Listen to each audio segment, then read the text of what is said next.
Hello बच्चों, क्या हालचाल? बढ़िया एकदम। आज हम लेकर के आ गए हैं न्यूमेरिकल का ये वन शॉट वीडियो। जैसा कि हमने आप लोगों से बोला था कि एक शॉट में आपको जो इम्पोर्टेंट न्यूमेरिकल्स होंगे उनको मैं आप लोगों को कराऊंगा, और उसका वीडियो लेकर के मैं आ चुका हूं आप लोगों के सामने। आज हम बेसिकली इस वीडियो में करने क्या वाले हैं, हम लोग करने वाले हैं आज चैप्टर फर्स्ट के इम्पोर्टेंट न्यूमेरिकल्स, यानी जितने और भी आंकिक प्रश्न होंगे, सभी महत्वपूर्ण आंकिक प्रश्न, जितने भी महत्वपूर्ण आंकिक प्रश्न है बेटा, उनको इस वीडियो में हम लोग लगाएंगे। ठीक है ना? तो कॉपी और पेन निकाल लीजिए बेटा, और साथ ही साथ नोट करना भी स्टार्ट करेंगे, और किसी भी तरीके की परेशानी के लिए हमें आप लोग कमेंट करेंगे। ठीक है ना? स्टार्ट करते हैं आज का ये लेक्चर आप लोगों के सामने। तो पहला न्यूमेरिकल है बेटा, फर्स्ट न्यूमेरिकल है आपके सामने कि वैद्युत स्थैतिक क्षेत्र ई का वैल्यू दिया है, E vector equal to 2i cap plus 4j cap plus 7k cap में रखने पर पृष्ठ 10j कैप से होकर कितना फ्लक्स बाहर आएगा। देखिए बेटा, आपने फ्लक्स की परिभाषा क्या पढ़ी थी? फ्लक्स की परिभाषा आपने पढ़ी थी फाई बराबर में E vector dot S vector, यही तो पढ़ी थी। वैद्युत क्षेत्र की तीव्रता और क्षेत्रफल सदिश के अदिश गुणनफल को ही हम क्या कहते हैं? किसी भी पृष्ठ से निकलने वाला वैद्युत फ्लक्स कहते हैं। ठीक है, तो यहाँ पर हमें ई का मान दिया है। जब हम इसका हल कर रहे होंगे तो सबसे पहले जो चीज़ें हमें दी गई हैं पहले हम उनको नोट डाउन करेंगे। हमें दिया गया है वैद्युत क्षेत्र का मान, जो कि दिया है 2i cap plus 4j cap plus 7k cap. ठीक है बेटा, न्यूमेरिकल जो हमने स्टार्टअप लिया है बेटा, वो हम अंक के हिसाब से कर रहे हैं, अंकन के हिसाब से। ये जो न्यूमेरिकल है आपके लिए, ये 1 अंक का है। ठीक है, इंपॉर्टेंट है एग्जाम के लिए, परीक्षा की दृष्टि से महत्वपूर्ण है बेटा ये। ठीक है ना? तो पहले 1-1 अंक वाले होंगे 2-4 क्वेश्चन, फिर 2 अंक वाले होंगे, फिर ऐसे ही 5 अंक वाले होंगे। ठीक है ना? वन शॉट में ही कंप्लीट कराएंगे आपको आज। तो देखते हैं। एस का वैल्यू दे रखा है फिर आपको बेटा, ई का वैल्यू नोट कर लिया हमने, एस का नोट कर लीजिए। एस वेक्टर ये आपके लिए क्षेत्रफल सदिश का मान है। कितना है बेटा? 10j cap. ठीक है, 10j कैप। इनके मात्रक आप लोग जानते हैं, वैद्युत क्षेत्र की तीव्रता का न्यूटन पर कूलाम, और इसका होता है बेटा मीटर स्क्वायर। तो यानी कि इस क्षेत्रफल से गुजरने वाला आपको क्या बताना है? फ्लक्स बताना है। फ्लक्स का फॉर्मूला ये होता है फाई बराबर ई डॉट एस वेक्टर। इनका बेटा डॉट प्रोडक्ट कर देंगे हम लोग। कैसे करेंगे? आई का वैल्यू, सॉरी ई का वैल्यू रख दिया पूरा, 2i cap 4j cap 7k cap. ठीक है, फिर हमें एस का वैल्यू दिया है 10j कैप। इनका हमें डॉट प्रोडक्ट करना है बेटा। तो बायोलॉजी वाले जो बच्चे होते हैं ना, तो उनको थोड़ा सा मैथमेटिक्स को लेकर के समस्या रहती है बेटा, तो वो समस्या नहीं रहेगी। देखो, आप सिंपल तरीके से ये समझो कि जो 2 वेक्टर होते हैं उनका डॉट प्रोडक्ट किसके बराबर होता है बेटा? ये होता है ए बी कॉस थीटा के बराबर। ठीक है, अगर हम इसे सेम वेक्टर्स के लिए लगाते हैं बेटा, जो वेक्टर कैप पहने हुए है, जो वेक्टर कैप पहने हुए है इस टाइप से कैप, इसको बोलते हैं हम इकाई सदिश, यानी यूनिट वेक्टर। इनका मतलब होता है कि इनका परिमाण 1 होता है, इनको बोलते हैं हम यूनिट वेक्टर। तो देखो, इसको जब हम ओपन करेंगे सेम इसकी तरीके से, ए डॉट बी का मतलब क्या है? ये ए का परिमाण, या बी का परिमाण। तो ऐसे हम लोग आई का परिमाण लिखेंगे, पहले वाले आई का, फिर दूसरे वाले आई का परिमाण लिखेंगे। और क्योंकि दोनों के दोनों इकाई सदिश हैं, यूनिट वेक्टर हैं, तो इनका परिमाण कितना होगा बेटा? 1-1 होगा। साथ ही साथ कॉस थीटा हम लोग लेंगे, और सेम वेक्टर है, सेम वेक्टर पर ही कितना एंगल बनाएगा बेटा? 0। कितना बनाएगा? 0 बनाएगा। तो यहाँ रख देंगे हम 0।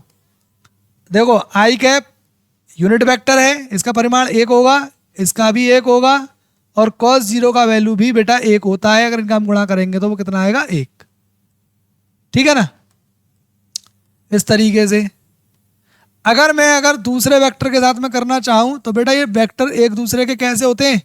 लंबवत होते हैं, क्योंकि आई जे और के होते हैं, ये जो है एक्स अक्ष, वाई अक्ष और जेड अक्ष को निरूपित करते हैं, उनकी दिशा को निरूपित करते हैं।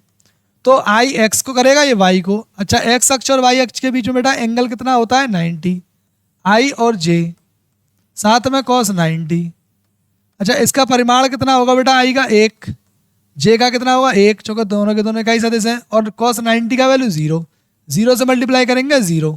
तो ओवरऑल बात दिमाग में ये रख करके चलना बेटा कि जो वेक्टर्स एक जैसे होंगे उनका हम डॉट प्रोडक्ट करेंगे, जिन यूनिट वेक्टर्स का उनकी वैल्यू 1 आएगी, और अपोजिट का अगर हम करेंगे यानी कि दूसरों का अगर हम करेंगे, जो दूसरी एक्सिस का जो यूनिट वेक्टर है उसका हम अगर मल्टीप्लाई करेंगे तो 0 आएगा। सिंपल। तो यहाँ पर भी आपको डॉट प्रोडक्ट करना है, तो अब जे का आप आई से क्यों करें, इस नंबर का हालांकि सबके साथ करना पड़ेगा हमें, लेकिन अब हम जे का आई के साथ क्यों करें, क्योंकि आई के साथ करेंगे 0 आएगा। ठीक है, जे का जे के साथ करेंगे तो 1 आ जाएगा, जे का के साथ करेंगे 0, यानी कि दो टर्म तो वैसे ही 0 होने वाले हैं। तो केवल आप लोग किसका करेंगे, आप करेंगे केवल जे और जे का, इसके जो कोफिशिएंट है इनका कर लीजिए। तो ये हो जाएगा 4 10 जा 40, और फिर आएगा जे डॉट जे, और जे डॉट जे कितना होगा बेटा 1। तो 40 इंटू 1 कितना हो जाएगा बेटा 40। ठीक है, इसका यूनिट क्या होता है, Newton per coulomb into metre square. ठीक है ना, ये इसका हो गया आंसर।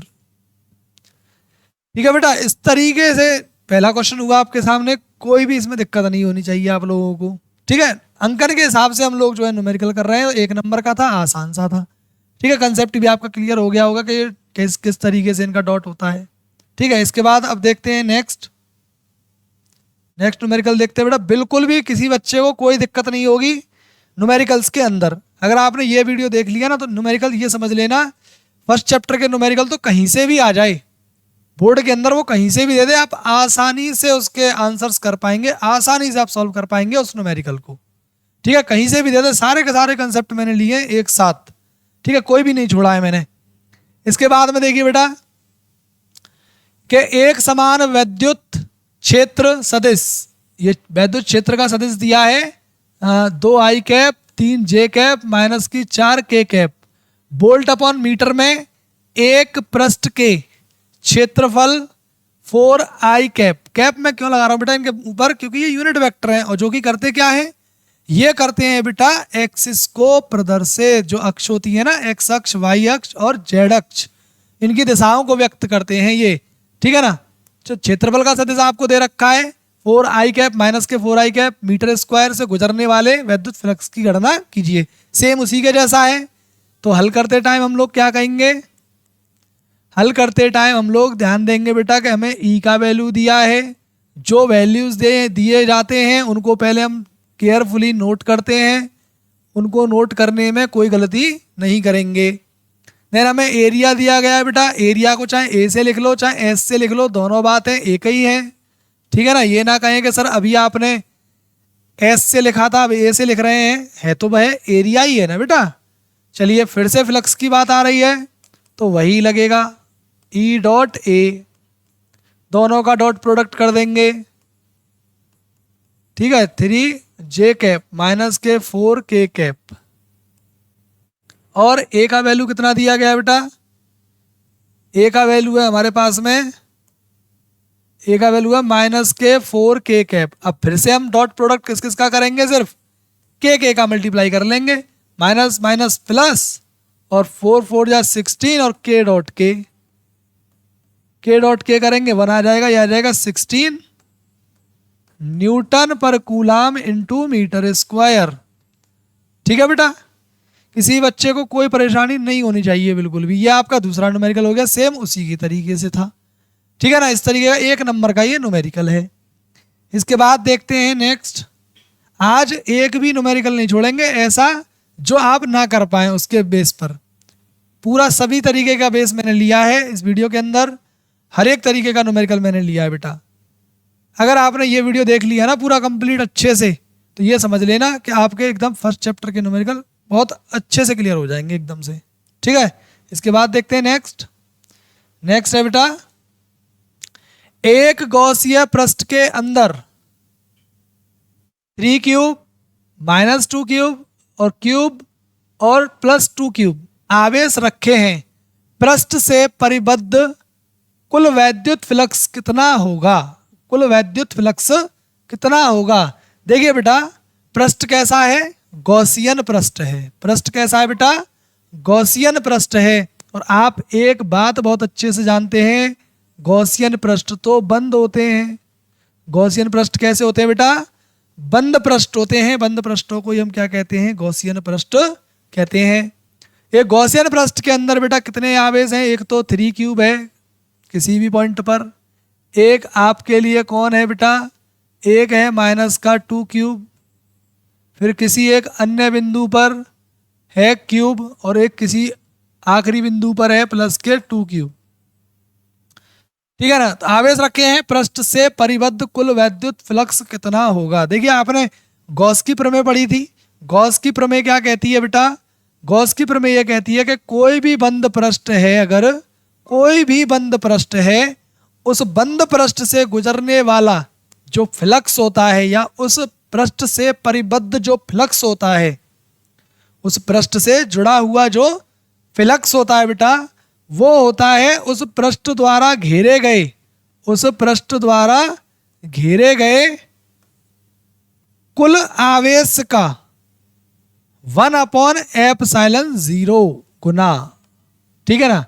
जितना भी आवेश वो घेरेगा उस आवेश का सम्मेशन कर लेंगे हम, और कितने का गुणा कर देंगे? 1/ε0 गुना कर देंगे। ठीक है ना? तो ये बात है बेटा उसकी। ठीक है ना? तो ये बात हो जाएगी। तो ऐसे अब हम यहाँ पर लगा देंगे तो फ्लक्स कितना होगा? तो इससे परिबद्ध फ्लक्स हम आसानी से बता सकते हैं। वो किस तरीके से हम लोग बताएंगे कि कितना ये आवेश घेर रहा है भैया? पहले तो निकालेंगे इसके लिए कुल आवेश। क्या निकालेंगे इसके लिए बेटा? कुल आवेश।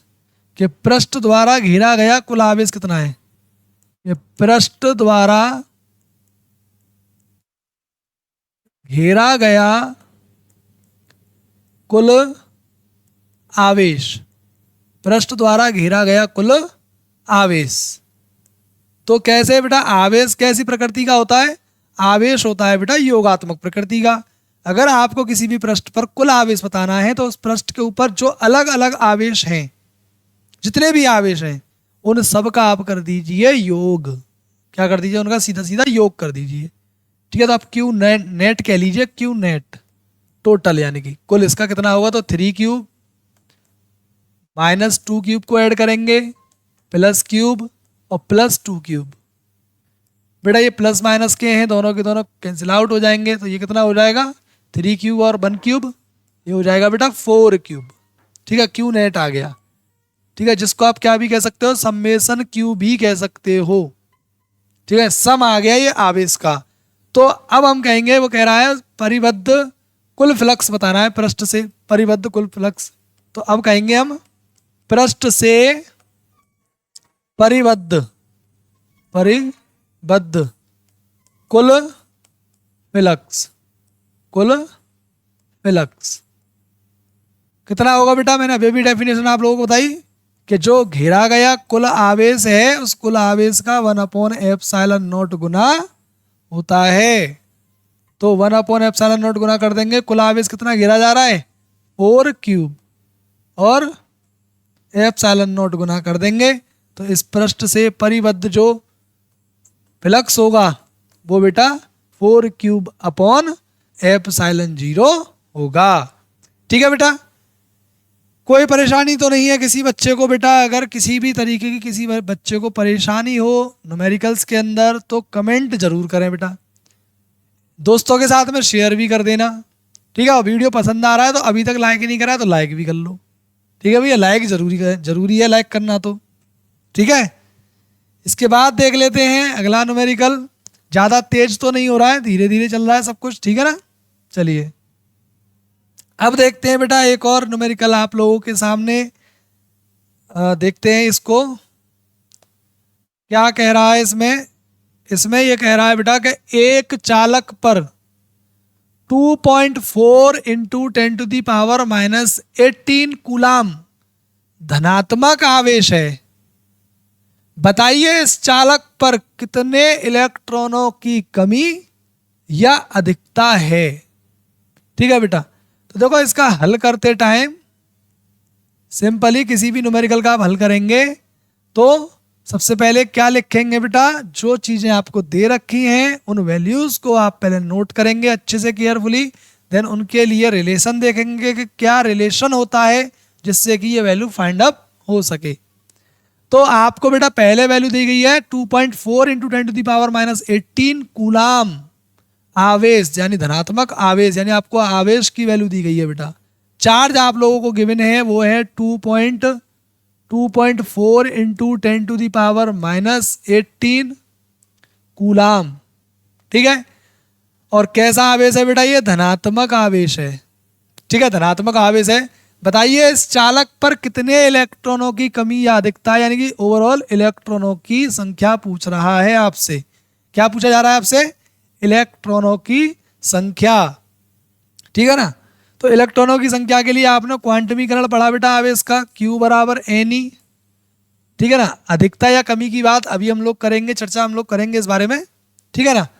अपने से n पूछ रहा है तो E का अपन इसमें डिवाइड कर देंगे, तो n बराबर आ जाएगा Q अपॉन E, और Q का वैल्यू हमें गिवन है बेटा 2.4 इंटू 10⁻⁻18, और E का वैल्यू यानी कि इलेक्ट्रॉन का आवेश जो कि फिक्स वैल्यू होती है 1.6 इंटू 10⁻⁻19 कूलाम, ठीक है। वैल्यू को यहाँ पर पुट करेंगे बेटा, 1.6 इंटू 10⁻⁻19, पॉइंट से पॉइंट हट जाएगा ये, और ये बच जाएगा 24/16, और ये पावर हम ऊपर लेकर के जाएंगे बेटा, तो ये 18 पावर पहले से माइनस की हैं और 19 ऊपर पहुंच गई माइनस की, तो प्लस हो गई। 8 8 से कट जाएगा, 8 से 8 तिया 24 और 8 दूनी 16 है। यहाँ बच जाएगी 10 की घात 1 प्लस की, यानी कि 10 बच जाएगा, और 2 से कट जाएगा 10 5 बार, इन दोनों का गुणा हो जाएगा तो 5 तिया 15। तो बेटा ओवरऑल जो इलेक्ट्रॉनों की संख्या आ गई वो आ गई बेटा 15, ठीक है ना। अब बात करते हैं अधिकता की और कमी की। कैसा आवेश है बेटा, धनात्मक आवेश है। धनात्मक आवेश कब आता है, जब किसी भी पदार्थ पर इलेक्ट्रॉनों की कमी होती है, ठीक है। देखो धनी किसको कहते हैं, सिंपली आप याद भी रख सकते हो। जैसे कि मैं अगर किसी को कर्जा देता हूं, ठीक है, मैं अगर किसी को कर्जा देता हूं तो कर्जा लेने वाला मेरे को धनी तो बोलेगा, बोलेगा या नहीं बोलेगा। तो मेरे पास में क्या हुआ, जब मैंने उसको पैसा दे दिया उधार, तो मेरे ऊपर तो पैसों की कमी हुई ना, जब तो मैं धनी हूं, ठीक है ना। जो पैसे देगा वही धनी। ऐसे ही जो पदार्थ इलेक्ट्रॉन किसी को देगा, अपने ऊपर इलेक्ट्रॉन की कमी करेगा, उसके ऊपर आता है धनावेश, और जो लेता है वो ऋणी, उस पर ऋणावेश। तो यहाँ पर 15 इलेक्ट्रॉनों की क्या होगी बेटा, 15 इलेक्ट्रॉनों की कमी होगी, क्योंकि धनात्मक आवेश हमेशा इलेक्ट्रॉनों की कमी के कारण उत्पन्न होता है, ठीक है ना। तो कितने इलेक्ट्रॉनों की कमी होगी बेटा, 15 इलेक्ट्रॉनों की। क्लियर है बात, समझ में आ रहा है सब कुछ। चलो तो फिर आगे चलते हैं। अगला क्वेश्चन, अगला क्वेश्चन है बेटा कि एक वैद्युत द्विध्रुव, जो मैंने आपसे कहा अभी कि एक बार केयरफुली क्वेश्चन को पढ़िए, पढ़ करके वैल्यूज को नोट डाउन करिए, फिर उनके बीच में रिलेशन देखिए क्या रिलेशन होता है, ठीक है। उस हिसाब से फिर इसको सॉल्व करेंगे। तो देखिए पहले हम वैल्यूज को नोट करेंगे बेटा। पहले हमें देखिए क्या दिया गया है, एक वैद्युत द्विध्रुव 1.0 इंटू 10⁻⁻6 कूलाम परिमाण तथा विपरीत प्रकृति के दो वैद्युत आवेशों से बना है। तो ये किसकी वैल्यू है बेटा, अरे ये किसकी वैल्यू है, ये वैल्यू है आवेश की। कूलाम मात्रक से पहचान गए हम लोग, तो 1.0 कह लो या 1 कह लो, बात एक ही है, 1 इंटू 10⁻⁻6 कूलाम, ठीक है। समान और इतना आवेश है और विपरीत आवेश है, इससे बनता है वैद्युत द्विध्रुव, ठीक है ना। वैद्युत द्विध्रुव तो जानते हैं ना कि समान परिमाण और विपरीत, परिमाण समान और विपरीत प्रकृति के आवेशों के युग्म को ही हम क्या कहते हैं, जब ये अल्प दूरी पर स्थित हो तो इसी को हम वैद्युत द्विध्रुव कहते हैं, ठीक है। इतने परिमाण के आवेश से बना है, और आवेशों के बीच की दूरी जो कि हम 2L मानते थे, वो 2.0 यानी कि 2 सेंटीमीटर है बेटा। सेंटीमीटर को मीटर में कन्वर्ट करने के लिए 100 का डिवाइड करेंगे, 100 का डिवाइड मतलब 10⁻², और उसको ऊपर ले आएंगे तो -2, ठीक है, ये कन्वर्ट हो गया मीटर में। इस वैद्युत द्विध्रुव को 1.0 इंटू 10⁵ न्यूटन पर कूलाम के एक समान वैद्युत क्षेत्र में रखा गया है। तो ये किसका मान है बेटा? वैद्युत क्षेत्र का। और वैद्युत क्षेत्र का मान जो होता है वो वैद्युत क्षेत्र की तीव्रता को बोलते हैं हम। किसी भी स्थान पर वैद्युत क्षेत्र का जो मान होता है उसे हम क्या बोलते हैं? वैद्युत क्षेत्र की तीव्रता। तो हमें ये दे रखा है ई का मान, ठीक है ना। इसको वेक्टर शो नहीं करेंगे हम, ठीक है, वेक्टर में नहीं दे रखा है, उसने परिमाण दे रखा है हमें केवल। तो हमें ई का मान दे रखा है कितना? 1 इंटू 10⁵ 1.0 कह लो या 1 कह लो, दोनों बातें एक ही है, ठीक है। कि एक समान वैद्युत क्षेत्र में रखा है, द्विध्रुव पर अधिकतम बल आघूर्ण का मान निकालिए। बल आघूर्ण को बेटा काय से व्यक्त करते हैं? बताइए काय से व्यक्त करते हैं? जिन बच्चों को पता है वो बताए कमेंट में। करते हैं बेटा टाउ से, ठीक है। हमें किसका मान बताना है? बल आघूर्ण का, ठीक है। तो अब हम इसका जब हल कर रहे होंगे बेटा, तो हल करने में इनका सूत्र क्या होता है? सूत्र होता है जो है टाउ बराबर पी ई, क्योंकि अधिकतम की बात कर रहा है ना, टाउ मैक्सिमम आपको बताना है, ठीक है। टाउ मैक्सिमम, मैक्सिमम का फॉर्मूला टाउ बराबर पी ई होता है। अब हमारे पास यहाँ पर कौन नहीं है बेटा? पी नहीं है। ई का मान है हमारे पास, ये रहा ई का मान, पी का मान नहीं है। पी का मान कैसे निकलता है?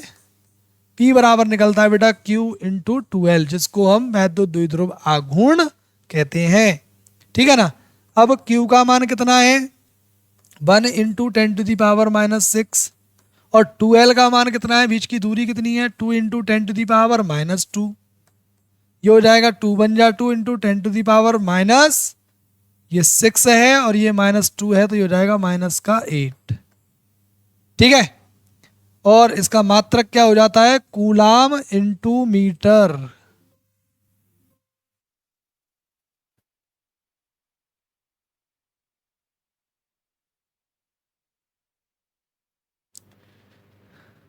ठीक है, इसका मात्रक हो जाता है बेटा, कलर चेंज हो गया, चलो, कूलाम इंटू मीटर, ठीक है। कूलाम इंटू मीटर, कोई ये ना समझे सेंटीमीटर, ठीक है ना। कूलाम इंटू मीटर होता है। ये आ गया बेटा पी का वैल्यू। किसका वैल्यू आया? ये पी का। अब हमें चाहिए कि इसका टाउ मैक्सिमम का value, tau maximum, tau maximum. तो इसके लिए हमें पी का वैल्यू चाहिए, हमने पी का वैल्यू फाइंड कर लिया। पी का वैल्यू कितना आया बेटा? 2 इंटू 10⁻⁻8, 2 इंटू 10⁻⁻8। और ई का वैल्यू कितना है? ई का वैल्यू तो सर हमें पहले से ही दे रखा है, कितना? 1 इंटू 10⁻, ये गिवन है 5, ठीक है। सॉल्व कर लेंगे आसानी से इसको, तो ये आ जाएगा 2 इंटू 10⁻⁻8 से 5 को माइनस करेंगे तो -3, ठीक है ना। ये टाउ मैक्सिमम की वैल्यू हो गई, और ये वैल्यू अभी अधूरी है। ये वैल्यू अभी अधूरी है, किसकी वजह से अधूरी है? वो अधूरी है मात्रक की वजह से, ठीक है। जब तक आप मात्रक नहीं लिखोगे तब तक ये वैल्यू कंप्लीट नहीं मानी जाएगी, ठीक है। इसका मात्रक क्या होता है? टाउ का, बल आघूर्ण का, ये होता है न्यूटन इंटू मीटर, ठीक है बेटा। समझ में आ रहा है सब लोगों को? इसके बाद में देखिए बेटा, देखते हैं अब आगे अगला न्यूमेरिकल। अगला न्यूमेरिकल क्या है? एक वैद्युत द्विध्रुव 10⁵ न्यूटन पर कूलाम के वैद्युत क्षेत्र में, तो ये किसका मान दे रखा है बेटा? वैद्युत क्षेत्र का, ठीक है। हल करेंगे इसको हम, तो ये किसका मान दे रखा है हमें? वैद्युत क्षेत्र का। कितना? E बराबर 10⁵ न्यूटन पर कूलाम, ठीक है। वैद्युत क्षेत्र में 30 डिग्री के कोण पर रखा है, थीटा का मान दिया है बेटा, 30 डिग्री पर रखा है। और उसे या उस पर, ये थोड़ा गलत है यहाँ पर, उसे नहीं, और उस पर 6 इंटू 10⁻⁻24 न्यूटन इंटू मीटर का बल आघूर्ण, बल आघूर्ण दे रखा है बेटा, न्यूटन इंटू मीटर। कुछ तो देखो वैल्यूज मात्रक से समझ में आ जाती है कि दिया क्या है हमें। 6 इंटू 10⁻⁻24 न्यूटन इंटू मीटर, तो ये टाउ का वैल्यू दिया है हमें 6 इंटू 10⁻⁻24 न्यूटन इंटू मीटर। बलागुण लग रहा है। वैद्युत द्विध्रुव के आघूर्ण की गणना कीजिए। वैद्युत द्विध्रुव आघूर्ण कौन होता है? पी। अभी अभी आपने पढ़ा टाउ मैक्सिमम का पीई, और बेटा जब टाउ के भी पूछे थीटा एंगल पर रखा हो तो टाउ बराबर पीई साइन थीटा होता है। आपने थ्योरी में पढ़ रखा है। अगर जिन बच्चों ने नहीं पढ़ा है वो जा करके पहले वीडियो देख लें जहाँ पर मैंने आपको इसे प्रूफ कराया है। ठीक है ना, लास्ट वीडियो देख लें, प्ले लिस्ट बना हुआ है, प्ले लिस्ट में जाएंगे आपको वहाँ मिल जाएगा आसानी से। हमारे चैनल के उसमें जाइए प्ले लिस्ट में, वहाँ फिजिक्स देखेंगे, class 12th UP board physics, उसके अंदर आप फिजिक्स की सारी वीडियोस खुल जाएंगी। पहले चैप्टर के अंदर देख लेना इसे। ठीक है, पूरा प्रूफ है उसके अंदर। देखिए अब टाउ बराबर हो जाएगा बेटा, पी का वैल्यू हमें दे रखा है, पी का वैल्यू नहीं दे रखा है, पी तो पूछा है सर, पी हमसे पूछा है, तो हम पहले टाउ का वैल्यू हमें दे रखा है, टाउ का वैल्यू ऐसा करो इन सबको इधर से उठा करके नीचे भेज लो पहले। तो पी बराबर हो जाएगा, टाउ के नीचे आ जाएगी सारी वैल्यू, ये आ जाएगा नीचे E sine theta, E sine theta. Then values put करना शुरू करेंगे बेटा। तो पहले टाउ का वैल्यू रखेंगे, टाउ का वैल्यू कितना है? 6 इंटू 10⁻⁻24। फिर ई का वैल्यू पुट करेंगे बेटा, ई का वैल्यू कितना है? 10⁵ फिर उसके बाद में साइन थीटा, और थीटा का वैल्यू कितना है? 30। थीटा का वैल्यू कितना है? 30। ठीक है ना। अब अपन वैल्यू पुट करेंगे तो अपने को यहाँ पर किसकी वैल्यू? बायोलॉजी वाले बताएंगे साइन 30 की वैल्यू। बायोलॉजी वालों को मालूम है, मैथ वाले याद करेंगे, है ना, ऐसा ही है ना। साइन 30 की वैल्यू 1/2 होती है बेटा। बायोलॉजी वाले बच्चे ऐसी वैल्यूज को याद करने में तेज हैं, उन्होंने हाई स्कूल में पढ़ा है इनको मैथमेटिक्स में। ठीक है ना, नहीं भी पढ़ा है तो बेटा बहुत इजी है, वैल्यू आप याद कर सकते हैं। और अगर हल्की फुल्की अगर मैथमेटिक्स में दिक्कत है तो आपको सुल्तान सर मैथमेटिक्स पढ़ाते हैं, वहाँ आप सीख सकते हैं अच्छे से, बहुत अच्छे तरीके से पढ़ाते हैं आपको मैथमेटिक्स सर। ठीक है, जिन बच्चों को मैथमेटिक्स थोड़ा सा डाउन है बायोलॉजी वालों का, वो मैथमेटिक्स की 1-2 क्लासेस देख लें सुल्तान सर की, तो आपको समझ में आ जाएगा। ये जो वैल्यूज यूज होती हैं, इंटीग्रेशन या डिफरेंशिएशन इसके अंदर होते हैं फिजिक्स के अंदर, वो आपको समझ में आ जाएंगे। देखना आप एक बार सुल्तान सर की क्लास। ठीक है ना। चलिए अब यहाँ हम इसको सॉल्व करेंगे बेटा, तो क्या आएगा? 6 इंटू 10⁻⁻24। बेटा ये 5 पावर 10 की यहाँ पर प्लस की ऊपर जाएंगी तो काई की हो जाएंगी? माइनस की। एंड अपॉन साइन 30 की वैल्यू 1/2 होती है बेटा।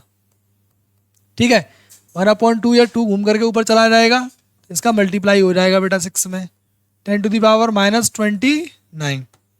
P इक्वल टू हो जाएगा 12 इंटू 10⁻29।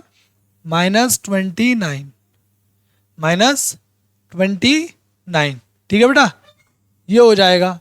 अब इसको अगर मैं 12 को लिखूं बेटा, 12 को लिख दूं अगर 12.0, तो कोई बात तो नहीं है ना, बात तो एक ही है।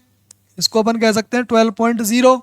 अगर इस पॉइंट को एक नंबर हम बाईं तरफ लेकर के आए, 1.2 करें इसको, तो बाईं तरफ जाने पर पावर बेटा प्लस की मिल जाती है, एक पावर प्लस की आपको मिल जाएगी। तो P बराबर आ जाएगा 1.2 इंटू 10⁻28। और इसका मात्रक आप लोग जानते हैं, कूलाम इंटू मीटर। इसको सेंटीमीटर मत समझना, कूलाम इंटू मीटर इसका मात्रक होता है बेटा। ठीक है, कोई समस्या किसी भी बच्चे को बेटा अगर हो तो कमेंट जरूर करें, घबराएं नहीं, बिल्कुल शर्माएं भी नहीं, हमें बताइए, हम आपको बताएंगे। ठीक है, अब आप हमें नहीं बताएंगे तो हमें कैसे पता चलेगा। ठीक है बेटा, तो आगे बढ़ें, आगे बढ़ें बेटा। इसके बाद चलो तो आगे बढ़ते हैं, आगे हो जा भैया। चलो 7वां क्वेश्चन आ गया। अब की बार कलर चेंज कर लेते हैं इसका। देखिए अब है कि 2 माइक्रो कूलाम का आवेश, तो अपने को क्यों दे रखा है? देखो वैल्यूज पढ़ते जाइए, नोट करते जाइए, वैल्यूज पढ़ते जाइए, नोट करते जाइए। 2 माइक्रो कूलाम का आवेश, यानी आवेश का वैल्यू दिया गया है 2 माइक्रो कूलाम। बेटा माइक्रोन को हटाते हैं तो कितना आता है? माइक्रोन को हटाते हैं तो 10⁻⁻6 आती है। कितनी आती है बेटा? -6 आती है। ठीक है, ये क्यू का वैल्यू आ गया। का आवेश 0.2 मीटर भुजा के एक घन के केंद्र पर स्थित है। यानी कि ये जो आवेश रखा हुआ है वो एक घन के अंदर रखा हुआ है। देखो घन तो आप जानते ही हैं, क्यूब, क्यूब तो बनाना आप जानते ही हो ना, इस तरीके से बनता है बेटा, देख लेना मैं बना देता हूं, ठीक है।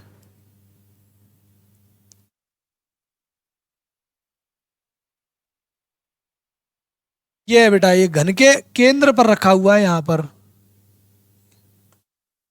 ये यहां पर ऐसे करके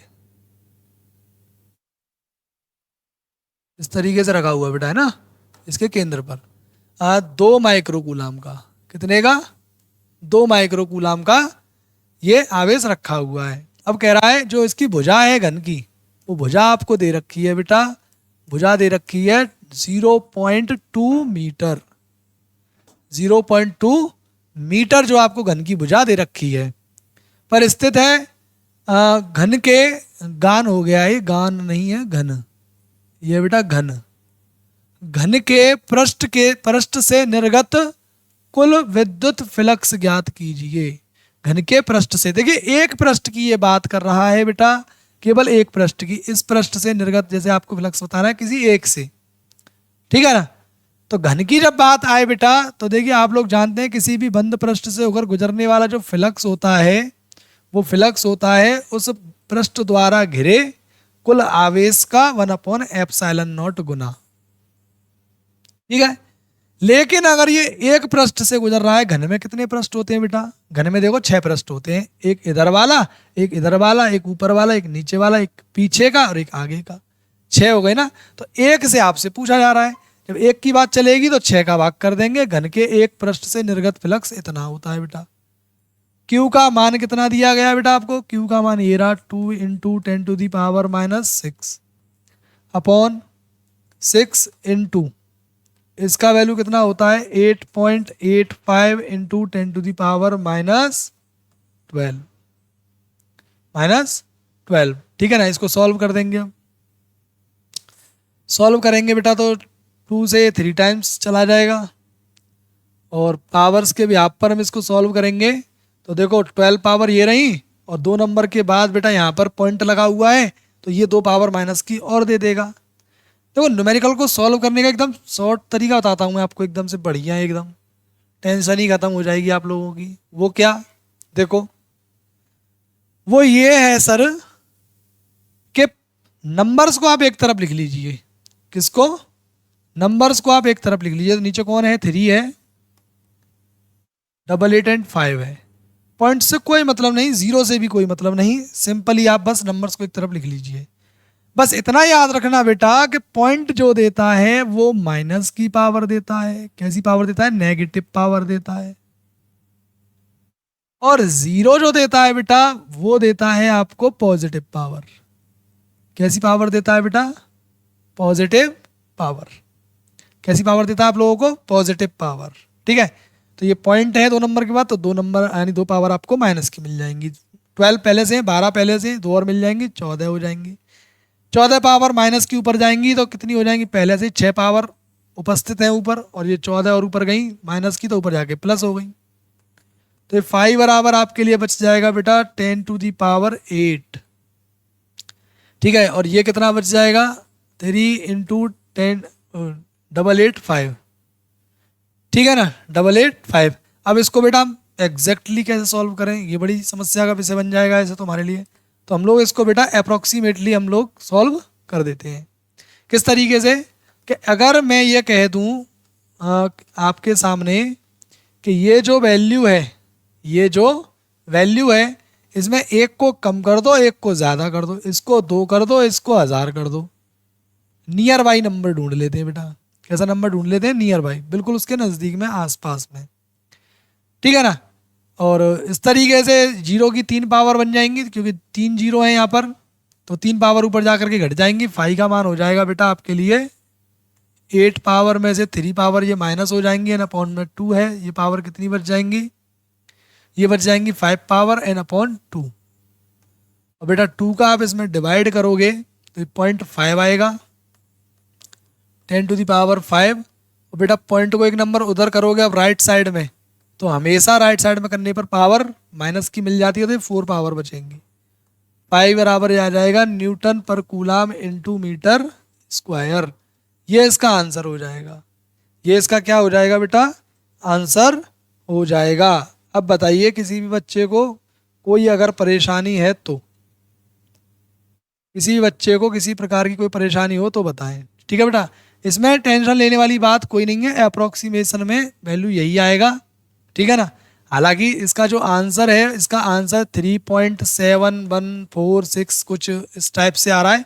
अप्रोक्सीमेटली ये 4 के नज़दीक है और ये भी 4 के नज़दीक है, पावर सेम आएगी। ऐसे वाले क्वेश्चंस में केवल बेटा पावर को ही तवज्जो दी जाती है। अगर आपकी पावर एकदम सेम आ रही है तो आप समझ जाना आपका आंसर भी सेम है, टेंशन लेने वाली बात बिल्कुल भी नहीं है, क्योंकि यहाँ पर हम इसके डिवाइड कब तक करते, ठीक है ना। ये इसका अप्रोक्सीमेशन मेथड था। अच्छा ये मैंने इक्वल जो लगा दिया, इसको इक्वल मत लगाना। अब सिंबल ये चलेगा बेटा, बोर्ड में भी आप यही सिंबल लगा करके आएंगे, जिससे कि एग्जामिनर को ये मालूम चले कि बच्चे ने इसको कैसा किया है, अप्रोक्सीमेटली, यानी कि कैसा किया है, सन्निकटन में कर दिया है, ठीक है ना। तो एकदम क्लियर है बेटा न्यूमेरिकल। इसके बाद में देखो टेंशन मत लो, आराम से बढ़िया तरीके से समझते चलो और नोट करते चलो। डाउट हो कमेंट करते चलो, ठीक है, कमेंट छोड़ दो, अगला वीडियो लेकर के आऊँगा उसमें बता दूंगा। आप जानते ही हैं शाम को 8 बजे हर दिन लाइव क्लास होती है, लाइव में आप आ जाना, मुझे बता देना, उसको लाइव में भी मैं करा दूंगा, ठीक है ना। टेंशन लेने वाली बात ही नहीं है बिल्कुल भी। ऐसा पढ़िए बिल्कुल एकदम कि आप अपना फिजिकल कोचिंग में पढ़ रहे हैं। ऐसा नहीं है कि मैं ऑनलाइन पढ़ा रहा हूं तो आपके ऊपर मेरा फोकस नहीं है, मेरा फोकस बिल्कुल 100% आपके ऊपर ऐसा है जैसे कि फिजिकल कोचिंग में आप यहाँ पर पढ़ रहे हैं, ठीक है ना। कमेंट करेंगे फिजिकली आपको जवाब भी मिलेगा बेटा, ठीक है ना। शाम को आप 8 बजे लाइव आ सकते हैं, ठीक है ना, लाइव डेली क्लास रहती है, ठीक है ना बेटा। तो देखते हैं इसके बाद में अगला क्वेश्चन। अगला क्वेश्चन हाजिर हो गया भैया, चलिए अगला क्वेश्चन भी देख लेते हैं। अगला क्वेश्चन क्या है, अगला क्वेश्चन क्या है बेटा, अगला क्वेश्चन जी दिख रहा है ना पेन, चलो ठीक है दिख रहा है। अगला क्वेश्चन है बेटा कि S1 तथा S2 दो सकेंद्रीय खोखले गोलों के भीतर क्रमशः क्यूब और 3 क्यूब आवेश रखे गए हैं। दो सकेंद्रीय गोले हैं बेटा, कैसे गोले हैं, सकेंद्रीय, यानी जिनका केंद्र एक ही है और गोले दो अलग अलग हैं। पहला गोला और ये दूसरा गोला, दोनों का केंद्र सेम है बेटा, दोनों का केंद्र ये सेम है O, केंद्र ये सेम है O, बाहर वाले का भी और इसका भी। पहले का नाम क्या है, स्फीयर 1 और दूसरे का नाम है स्फीयर 2। तो पहले के अंदर जो बेटा आवेश रखा है वो रखा हुआ है Q, और दूसरे के अंदर जो रखा हुआ है वो रखा हुआ है ये आपका 3Q। तो कह रहा है S1 तथा S2 से संबंध विद्युत फ्लक्स का अनुपात बताइए, यानी दोनों से जो आपका फ्लक्स जो जुड़ा हुआ है दोनों गोलों से वो कितना है। देखिए फ्लक्स क्या होता है, आप लोग एक डेफिनेशन और भी पढ़ चुके हैं कि किसी भी पृष्ठ से होकर गुजरने वाली वैद्युत बल रेखाओं की संख्या क्या कहलाती है, वैद्युत बल रेखाओं की संख्या कहलाती है फ्लक्स, ठीक है ना। देखो थोड़ा सा मैं आपको बता देता हूं थ्योरी में जिस तरीके से, देखिए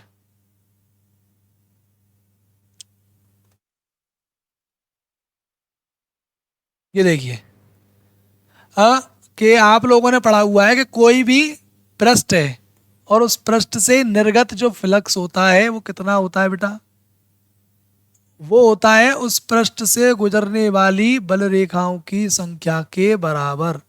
और ये बल रेखाएं बेटा आती कहाँ से हैं, आवेश से, ठीक है, कहाँ से आती हैं, आवेश से। और उसके लिए जरूरी ये होता है कि पृष्ठ बंद होना चाहिए, इसीलिए गॉस ने अपनी थ्योरम दी थी फ्लक्स के बारे में। गॉस ने भी कुछ वो नहीं बताया आपको, सिर्फ फ्लक्स के बारे में ही बताया, जो फ्लक्स की डेफिनेशन होती थी बस अपने अपने तरीके से उसको आपको बताया बेटा, ठीक है ना। तो जो पृष्ठ है, जैसे कि अभी आपके पास में गोला है और गोले के अंदर कौन बैठा हुआ है बेटा, आवेश बैठा हुआ है। अब इस आवेश से क्या निकलेगा, विद्युत क्षेत्र निकलेगा, यानी बल रेखाएं निकलेंगी। विद्युत क्षेत्र को कौन व्यक्त करता है, बल रेखाएं ही तो व्यक्त करती हैं बेटा। कौन व्यक्त करता है, बल रेखाएं ही व्यक्त करती हैं। ओके सर, तो ये जो फ्लक्स गुजरेगा ये क्या होगा, इसके द्वारा, इस पृष्ठ द्वारा जितना भी वो घिर रहा होगा आवेश, उस आवेश का 1/ε0 गुना होता है। ठीक है ना, इससे संबद्ध फ्लक्स, जो भी फ्लक्स निकलेगा। ठीक है, या तो बल रेखाओं की संख्या, अब संख्या तो हमें पता नहीं, हमें आवेश पता है, आवेश का 1/ε0 गुना होगा। ठीक है ना। अब इस बात को हम बेटा यहां पर करेंगे, अब सेम यही बात अब हम लोग यहां पर भी करेंगे। ठीक है ना, सेम यही बात हम यहां पर भी करेंगे कि इस पर पहले वाले पृष्ठ द्वारा देखिए कितना आवेश गिराया जा रहा है बेटा।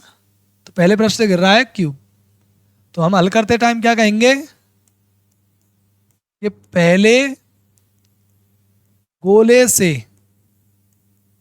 से निर्गत फ्लक्स, इसका नाम रख देंगे हम φ1, जो कि होगा Q/ε0। जितना आवेश ये घेर रहा है उस आवेश का 1/ε0 गुना होगा फ्लक्स, इससे निकलने वाला फ्लक्स। ठीक है, φ1 कहिए इसको। ऐसी बात हम कहेंगे बेटा दूसरे गोले से निर्गत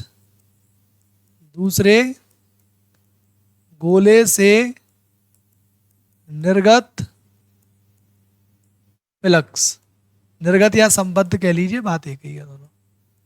φ2 बराबर ये हो जाएगा बेटा, देखिए अब ये भार वाला कितना आवेश घेर रहा है बेटा, भार वाले के लिए तो ये आवेश भी इसी के अंदर है और ये आवेश भी इसी के अंदर है।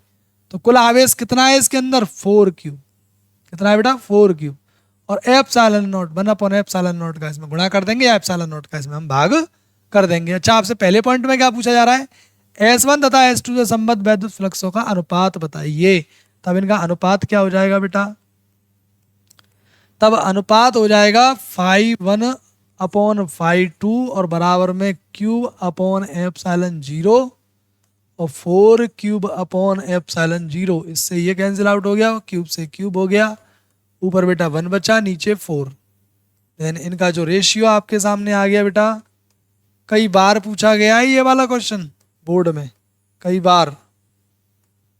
ठीक है बेटा, तो ये इसका अनुपात आ गया दोनों पृष्ठों से निर्गत फ्लक्स का। दोनों पृष्ठों से निर्गत फ्लक्स का क्या आ गया बेटा, ये अनुपात आ गया। ठीक है ना। अब क्या कह रहा है इसमें आगे आपसे कहा जा रहा है दूसरे पॉइंट के अंदर कि यदि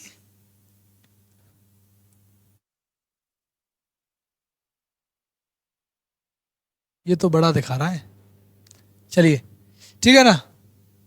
अब देखिए क्या कहा जा रहा है आपसे, यदि S1 के भीतर 3 परावैद्युतांक का माध्यम रख दिया जाए तब S1 से बद्ध फ्लक्स में क्या परिवर्तन होगा। देखिए S1 से परिबद्ध फ्लक्स पहले कितना था, पहले था Q/ε0 था, Q/ε0 था बेटा। अब इसमें हमने परावैद्युत पदार्थ रख दिया है तो बस कितना हो जाएगा, परावैद्युत पदार्थ का गुणा हो जाएगा इसमें। दूसरा पॉइंट देखेंगे तो दूसरे पॉइंट में कुछ नहीं, सिंपल सा फंडा रहेगा बेटा, सिंपल सा फंडा रहेगा। वो क्या रहेगा कि वो हो जाएगा फाई बराबर कितना हो जाएगा, 1 मिनट, ये हो जाएगा फिर बेटा ये कि फाई बराबर क्यूब अपॉन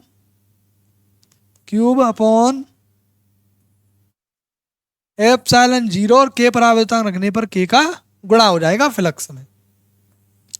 माध्यम आ जाने पर जो फ्लक्स हो जाता है, जो सॉरी ये हो जाता है, माध्यम आने पर निर्वात की वैद्युतशीलता की बजाय माध्यम की वैद्युतशीलता लग जाती है, और माध्यम की वैद्युतशीलता जो होती है बेटा वो निर्वात की वैद्युतशीलता की के गुना होती है। इसलिए मैं केवल ε0 में के का मल्टीप्लाई करके बात को खत्म कर रहा हूँ। ठीक है ना। तो क्यूब अपॉन के का वैल्यू रखेंगे 3 और ε0, यानी कि पहले का क्या रह जाएगा, देखो ये रह जाएगा 1/3, ये रहा पहले वाला, इसको बाद वाला कह सकते हैं आप Q2 1/3 अपनी जगह पर है, और ये जो वैल्यू है पीछे वाली Q/ε0 ये φ1 की वैल्यू है। तो यानी कि जो नया फ्लक्स आएगा तो परिवर्तन क्या आएगा, वो यही तो पूछ रहा है कि क्या परिवर्तन होगा। तो परिवर्तन ये होगा कि वो 1/3 रह जाएगा। कितना रह जाएगा, पहले वाले का 1/3 रह जाएगा। ठीक है बेटा, पहले वाले फ्लक्स का कितना रह जाएगा, 1/3 रह जाएगा। ठीक है बेटा, तो किसी भी बच्चे को कोई भी परेशानी किसी भी प्रकार की यदि हो तो बताएं।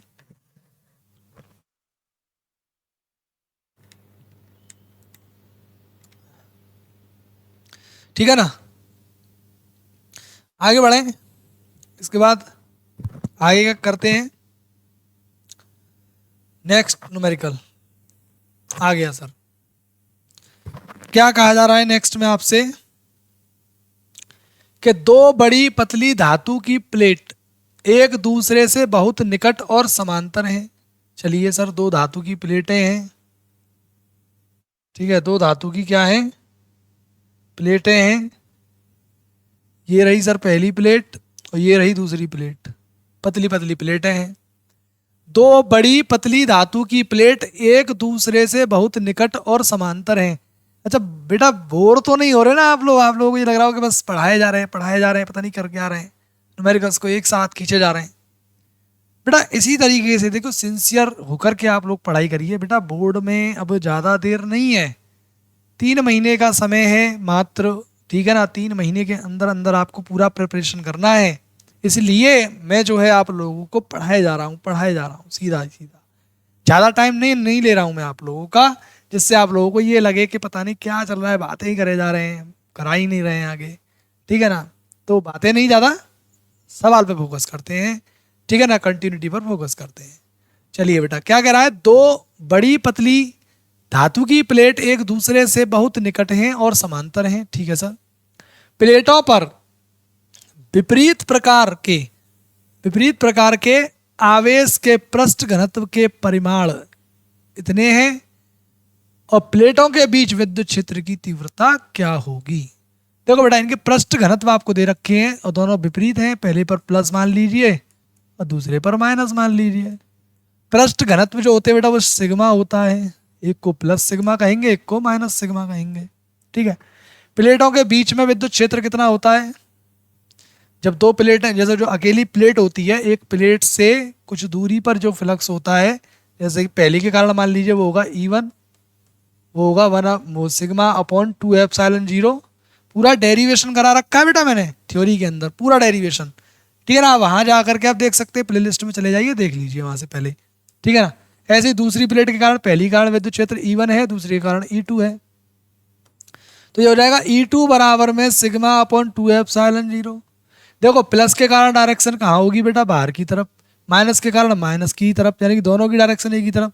जो पहली प्लेट है ना, इसके कारण जो विद्युत क्षेत्र उत्पन्न होगा वो उसी तरफ होगा, और उसी तरफ डायरेक्शन होगी माइनस की वजह से। दोनों की डायरेक्शन सेम है, तो बीच में नेट कितना हो जाएगा भाई, क्योंकि विद्युत क्षेत्र की तीव्रता सदिश राशि है बेटा, और सदिश राशियाँ डायरेक्शन के हिसाब से जुड़ती घटती हैं। सेम डायरेक्शन है जुड़ जाएंगी, अपोजिट होती घट जाती। सेम डायरेक्शन है, दोनों को जोड़ दो, दोनों को आप जोड़ोगे तो 2ε0 एलसीएम आ जाएगा, सिग्मा सिग्मा दोनों ऐड हो जाएंगे, 2 सिग्मा यानी कट जाएगा सिग्मा/ε0। ठीक है ना, ये इसके बीच में वैद्युत फ्लक्स होगा। तो आपको पहले तो सिग्मा का वैल्यू दे रखा है यहाँ पर, जो आप कहते हैं पृष्ठ घनत्व, वो दे रखा है 17.7 ×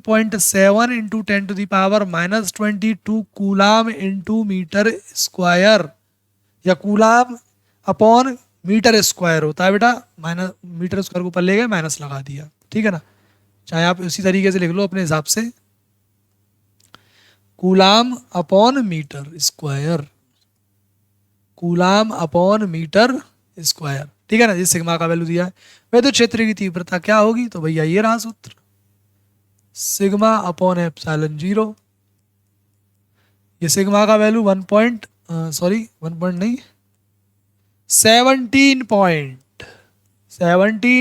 इंटू 10⁻⁻22, और ε0 का वैल्यू 8.85 इंटू 10⁻⁻12।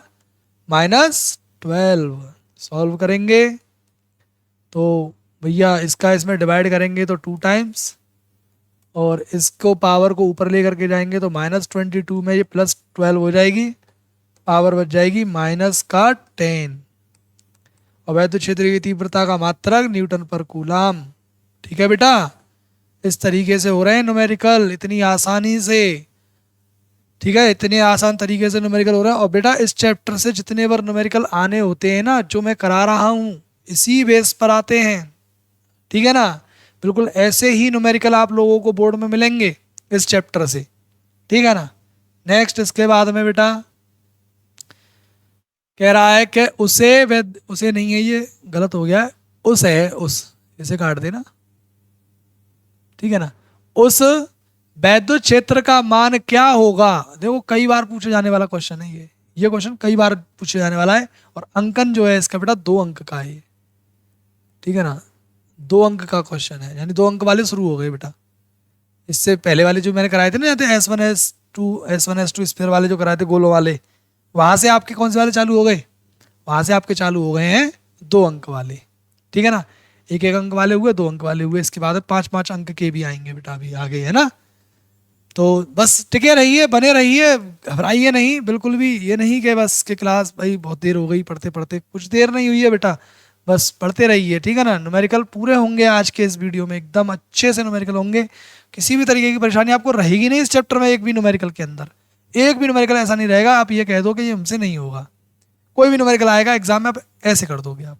ठीक है बेटा, तो देखो उस वैद्युत क्षेत्र का मान क्या होगा, यानी वैद्युत क्षेत्र का मान पूछ रहा है, यानी ई का मान आपसे पूछा जा रहा है, जिसमें एक इलेक्ट्रॉन पर उसके भार के बराबर वैद्युत बल लगता है। यानी कि वैद्युत बल और उसका भार दोनों आपस में बराबर हैं। ये बात आपसे गिवन है, आपको दी गई है ये बात। ठीक है ना, इलेक्ट्रॉन का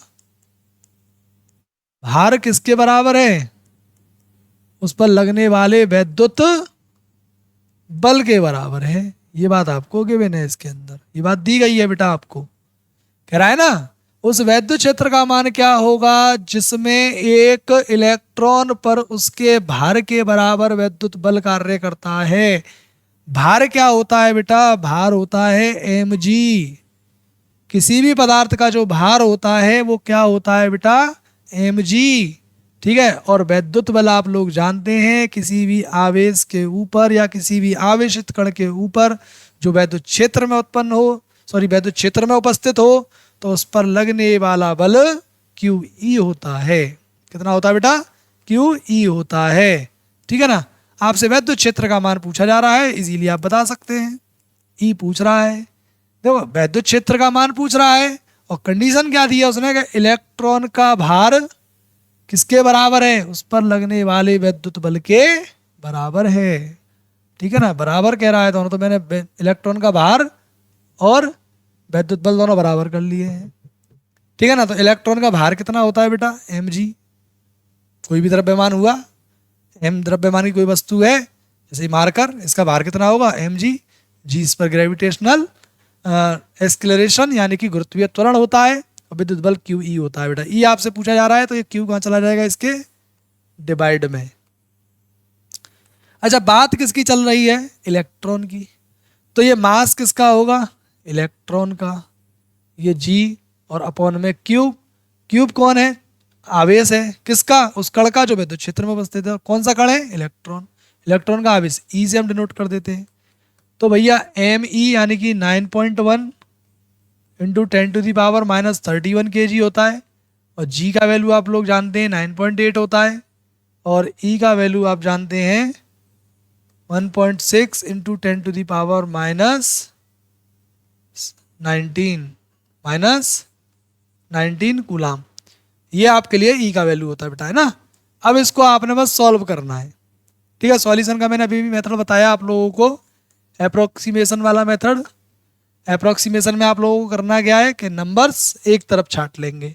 तो 9.1 को अपन लिखेंगे क्या, 91 यानी कि, और 9.8 को क्या लिखेंगे हम, 98, और 16 लिख देंगे 1.6 को। देन पावर्स का अपन लोग हिसाब करेंगे तो कैसे करेंगे, ऊपर देखो एक नंबर के बाद पॉइंट यहाँ पर है बेटा, एक नंबर के बाद पॉइंट ये रहा 8 के बाद, और 1 के बाद यहाँ है।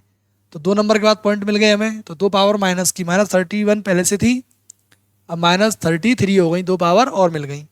19 पावर ये रही बेटा, और एक पावर, क्योंकि एक नंबर के बाद पॉइंट है तो एक पावर ये और मिल जाएगी। तो -19 पहले से है, एक ये और मिल जाएगी, -20 हो जाएंगी। और -20 को बेटा ऊपर लेकर के जाएंगे तो प्लस हो जाएंगी। मैंने यहाँ पर इनको प्लस कर दिया है, ठीक है ना, बस इतनी सी बात है। अब देखिए अप्रोक्सीमेशन से देखो फायदा क्या है कि 16 छिके 96 होते हैं बेटा, बट ये 98 था। 98 और 96 अप्रोक्सीमेशन में बराबर होते हैं। Then 6 time 10 to the power ये हो जाएगा -13, ठीक है। फिर इसका मल्टीप्लाई कर देंगे 6 और ये हो जाएगा 54 इंटू 10 टू द पावर -13। इसको मैं क्या भी बोल सकता हूँ बेटा, इसको बोल सकता हूँ मैं 546.0। बात तो वही है, लास्ट में 0.0 करने से कोई फर्क नहीं पड़ता, बस इस पॉइंट को हम यहाँ खिसका देंगे। कितना, 2 नंबर बाईं तरफ। जब भी पॉइंट को बेटा आप शिफ्ट करेंगे बाईं तरफ तो पावर काय की मिलेगी बेटा, आपको पावर मिलेगी प्लस की। तो 2 नंबर आपने बाईं तरफ खिसकाया है तो 2 पावर प्लस की मिल गई आपको। तो ई का मान आ गया बेटा 5.46 into 10 to the power -11 newton per coulomb. Newton per coulomb. 2 अंक का प्रश्न है बेटा, आसानी से आप लोगों को समझ में आया होगा। कोई दिक्कत किसी भी प्रकार की अगर हो तो बताएं बेटा, कमेंट करें सभी बच्चे, ठीक है ना। रिकॉर्डेड क्लास है बेटा ये, ठीक है ना, लाइव तो नहीं है, ठीक है। लाइव आप 8 बजे जुड़ सकते हैं शाम को, हर शाम 8 बजे, ठीक है ना। चलिए बेटा, देन इसके बाद में नेक्स्ट अगला क्वेश्चन आ गया बेटा आपके सामने। अगला क्वेश्चन क्या कह रहा है कि एक अनंत रेखीय आवेश 2 मीटर की दूरी पर 4.5 into 10 to the power 4 newton per coulomb का विद्युत क्षेत्र उत्पन्न करता है। रेखीय आवेश घनत्व ज्ञात कीजिए। एक भी प्रकार का न्यूमेरिकल छोड़ा नहीं है मैंने बेटा, सभी न्यूमेरिकल कवर अप हो रहे हैं आपके लिए, ठीक है ना। देखिए एक अनंत रेखीय आवेश, अनंत रेखीय आवेश कौन सा होता है बेटा, जो तार होता है ना उस पर हम आवेश को वितरित कर देते हैं इस तरीके से, इसको बोलते हैं अनंत रेखीय आवेश। इसी को क्या बोलते हैं अपन, अनंत रेखीय आवेश। और इससे कितनी दूरी पर, r दूरी पर कोई बिंदु पर वैद्युत क्षेत्र हम लोग ये ज्ञात करते थे, कितना करते थे, 1/4 pi epsilon 0 and 2 lambda upon r, ठीक है ना, यही तो होता है। चलिए अब निकालेंगे, अपने को दिया क्या क्या है कि अनंत रेखीय आवेश से 2 मीटर की दूरी पर, यानी दूरी दे रखी है। हल में सबसे पहले हम क्या नोट करेंगे, दूरी। दूरी अपने को r से नोट करेंगे, 2 मीटर दे रखी है अपने को। दूरी पर 4.5 into 10 to the power 4 newton per coulomb बटे कूलाम है, ऊपर ले जाओगे अभी तो -1 पावर हो रही है इस पर, का विद्युत क्षेत्र उत्पन्न करता है। तो ये विद्युत क्षेत्र का मान हो गया। रेखीय आवेश घनत्व बताइए, रेखीय आवेश घनत्व बेटा लैम्डा होता है। ये कौन है, रेखीय घनत्व बोल दीजिए, बात दोनों एक ही है, रेखीय घनत्व या रेखीय आवेश घनत्व एक ही बात है दोनों। तो E बराबर क्या हो जाएगा, 1/4 पाई एप्सिलॉन 0 एंड ये रहा 2 lambda upon r, 2 lambda upon r। तो E बराबर कितना हो जाएगा बेटा, 1/4 पाई एप्सिलॉन 0 की वैल्यू मालूम है क्या, 1/4 पाई एप्सिलॉन 0 की वैल्यू होती है 9 इंटू 10 टू दी पावर 9। और हमें विद्युत क्षेत्र का भी मान दे रखा है बेटा, विद्युत क्षेत्र का मान कितना है, ये रहा 4.5 इंटू 10 टू दी पावर 4, ठीक है। और इंटू में 2 लैम्डा, 2 लैम्डा, लैम्डा तो हमें बताना है ना, अपॉन r, r कितना है 2, 2 से ये 2 कैंसिल आउट हो जाएगा। अपने को लैम्डा चाहिए, बस ये वाली जो वैल्यू है ये कहाँ आ जाएगी, इसके डिवाइड में आ जाएगी। तो लैम्डा बराबर हो जाएगा बेटा, इस तरफ इसको डिवाइड कर दो, लैम्डा बराबर हो जाएगा 4.5 into 10 to the power 4 upon में आ जाएगा 9 into 10 to the power 9 lambda बराबर, ठीक है, लैम्डा बराबर, इसको हम इससे डिवाइड करेंगे तो कितनी बार जाएगा बेटा इसमें डिवाइड, 0.5 बार, ठीक है, और 10⁻, ये कितना बच जाएगी, 9 पावर ऊपर जाएंगी, नीचे प्लस की ऊपर जाए माइनस की हो जाएंगी, तो 4 में से 9 पावर माइनस हो जाएंगी। लैम्बडा इक्वल आ जाएगा 0.5 इंटू 10⁻⁻5। और अगर आप पॉइंट को एक नंबर आगे और कर दोगे तो ये दाईं तरफ आप पॉइंट को लेकर के जा रहे हो तो पावर माइनस की एक और मिल जाएगी, तो पावर हो जाएंगी -6, 10⁻⁻6।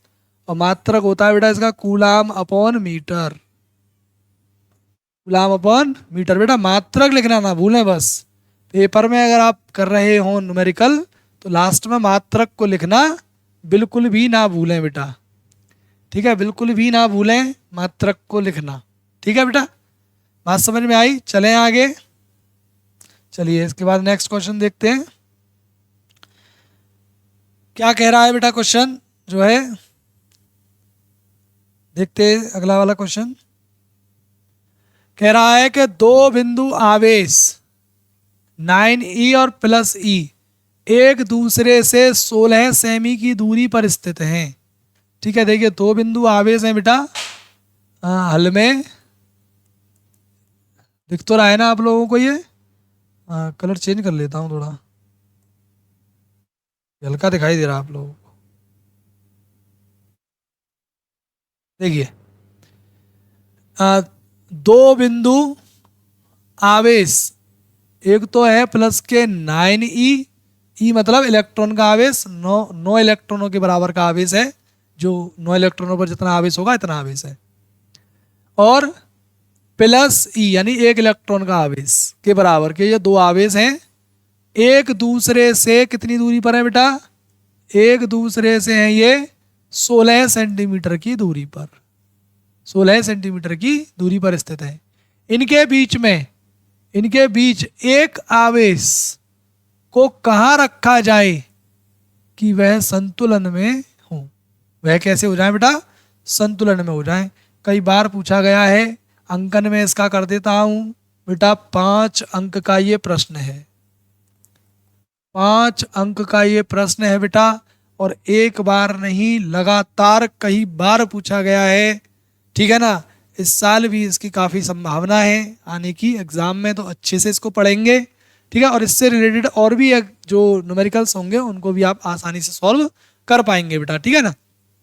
तो देखिए 9e और प्लस की 1e एक दूसरे से 16 सेंटीमीटर की दूरी पर है। इनके बीच में एक आवेश को कहाँ रखें? तो बेटा कहाँ रख दें, कहाँ रख दें हम? तो हमें ऐसा करते हैं, किसी एक पॉइंट P पर रख देते हैं बेटा। यहाँ पर एक पॉइंट मान लेंगे P, और इन दोनों के बीच की डिस्टेंस जो है वो 16 सेंटीमीटर है। इसको सेंटीमीटर में रहने देंगे, आंसर भी हम सेंटीमीटर में ला करके दे देंगे, ठीक है। एक पॉइंट P है जो कि इसको पॉइंट हम A नाम दे देते हैं, इसको पॉइंट हम नाम B दे देते हैं। यहाँ पर हमने आवेश Q को रख दिया बेटा, और इसकी जो दूरी है बेटा यहाँ से, वो दूरी है x, और शेष यहाँ से जो इसकी दूरी बचेगी वो कितनी बचेगी? 16 माइनस x, 16 माइनस x जो है वो दूरी बचेगी, 16 माइनस x सेंटीमीटर। भाई यहाँ तक की दूरी x है, यहाँ तक की दूरी कितनी है? x, और यहाँ से आगे की कितनी हो जाएगी? यहाँ से आगे की कितनी हो जाएगी बेटा? यहाँ से आगे की बच जाएगी 16 माइनस x। कैसे? पूरी दूरी 16 है बेटा हमारे पास में, आपके और मेरे पास मिला करके 16 रुपये हैं, ठीक है ना। अब मेरे जो पैसे हैं आप पर वो 1 रुपया, या मेरे मान लीजिए 5 रुपये हैं, मेरे कितने हैं? 5 रुपये, तो शेष कितने रुपये बचे? अब 11 रुपये आपके हैं, 16 में से मेरे पैसे घटा दो। तो ऐसे पूरी दूरी 16 है, यहाँ तक की दूरी x है, इसको हटा दो तो 16 में से x को घटा देंगे तो शेष दूरी ये बचेगी, ठीक है ना। अब ये दूसरा आवेश रख दिया गया है, तो इसको कहाँ रखा जाए, यानी आपसे x की वैल्यू ये पूछ रहा है, जिससे कि दोनों के दोनों संतुलन में, ये आवेश संतुलन में आ जाए। संतुलन का मतलब है इन पर लगने वाला जो बल हो वो एकदम बराबर हो। कोई वस्तु कब बराबर होती है, कब संतुलन में होती है? जब उस पर लगने वाले जितने भी बल हों वो बल आपस में बराबर हों। दोनों बल कैसे हों? आपस में बराबर हों, तभी जो है ये वस्तु क्या रह सकती है? संतुलन में रह सकती है। तो उसके लिए अपन क्या कहेंगे कि प्लस 9e के कारण Q पर बल, तो उस बल का मान आप मान लीजिए F1। दो बिंदु आवेशों के बीच लगने वाला बल कितना होता है बेटा? 1/4πε0 Q1 Q2 upon r²। r होती है इनके बीच की डिस्टेंस। काफ़ी देर से आप लोग सोच रहे होंगे कि कूलाम के नियम पर तो न्यूमेरिकल करा ही नहीं रहे हैं सर। अब आया ना कूलाम के नियम पर नियम, ऐसा एक भी बेटा कोई टॉपिक मैंने छोड़ा ही नहीं जिस पर कि कोई न्यूमेरिकल आए ही नहीं, ठीक है ना। हर एक टॉपिक पर मैंने न्यूमेरिकल लिया है बेटा, हर एक पर, ठीक है ना। तो पहले इसके कारण निकालेंगे तो Q1 का काम तो ये कर जाएगा 9e, और Q2 का काम ये करेगा। तो F1 आ जाएगा बेटा 1/4πε0। Q1 का काम कर रहे हैं 9e और Q2 का काम ये कर रहे हैं, तो 9QE लिख देता हूँ, बात एक ही है, गुणा में आगे पीछे कर सकते हैं। डिस्टेंस कितनी है बेटा x, पहले डिस्टेंस हमने कितनी मानी है, ये x मानी है यहाँ से यहाँ तक की, P तक की, ठीक है ना। तो ये पहली बात हो गई। अब ऐसे ही कहेंगे बेटा प्लस की E के कारण, प्लस की E के कारण Q पर बल, Q पर बल, वो F2 नाम दे दीजिए उसे, वो F2 बल लगा रहा होगा। तो 1/4πε0 Q1 Q2, Q1 का काम कौन कर रहा है E, और Q2 का काम कौन कर रहा है Q, अपॉन में एक्स स्क्वायर, सॉरी एक्स नहीं आएगा, डिस्टेंस कितनी है अब डिस्टेंस है सर 16 है माइनस एक्स, तो ये आएगी 16 है माइनस एक्स का स्क्वायर, 16 है माइनस एक्स का स्क्वायर, ये आ गई बेटा दूसरी बात। तो संतुलन के लिए क्या होगा, क्योंकि ये बल और ये बल दोनों बल लग रहे हैं, और ये दोनों बल संतुलन में कब होंगे, जब दोनों बल, ये वस्तु संतुलन में कब होगी, या ये आवेश कब संतुलन में होगा, जब दोनों बल एकदम बराबर होंगे। तो हम यहाँ पर लिखेंगे बेटा संतुलन की अवस्था में, किसकी अवस्था में, संतुलन की अवस्था में, संतुलन की अवस्था में, संतुलन की अवस्था में F1 और F2 बेटा दोनों बराबर होंगे, दोनों ही बल कैसे होंगे, बराबर होंगे, ठीक है बेटा। तो करिए भैया आप इसको क्लियर, तो दोनों को बराबर कर लीजिए। पहला वैल्यू क्या है, ये है 1/4πε0 and 9QE, 9QE upon X square, यानी इक्वल में क्या आ जाएगा 1/4πε0 E cube upon 16 minus X का होल स्क्वायर।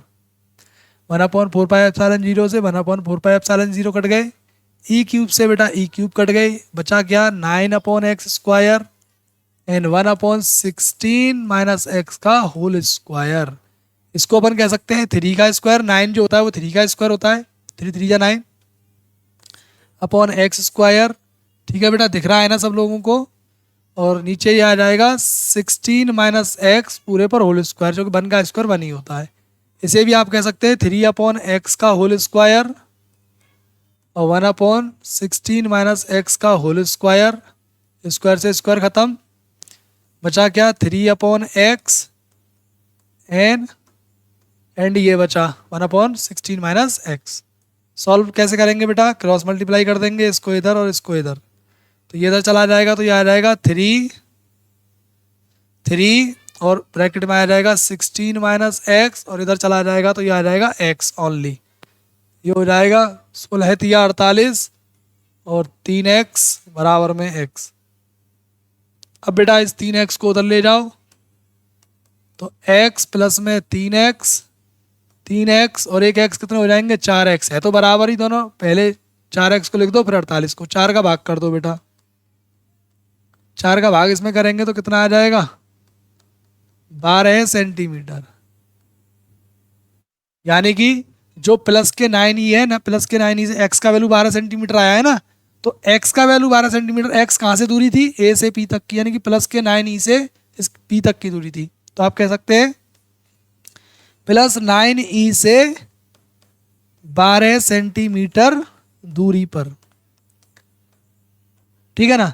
प्रश्न क्या कह रहा था, इन दोनों मतलब उस आवेश को कहाँ रखा जाए कि दोनों के दोनों संतुलन में हो जाए, बीच में उस आवेश को कहाँ रखें, तो उस आवेश को आपको रखना पड़ेगा प्लस 9e से 12 सेंटीमीटर उस तरफ रखना पड़ेगा, ठीक है ना।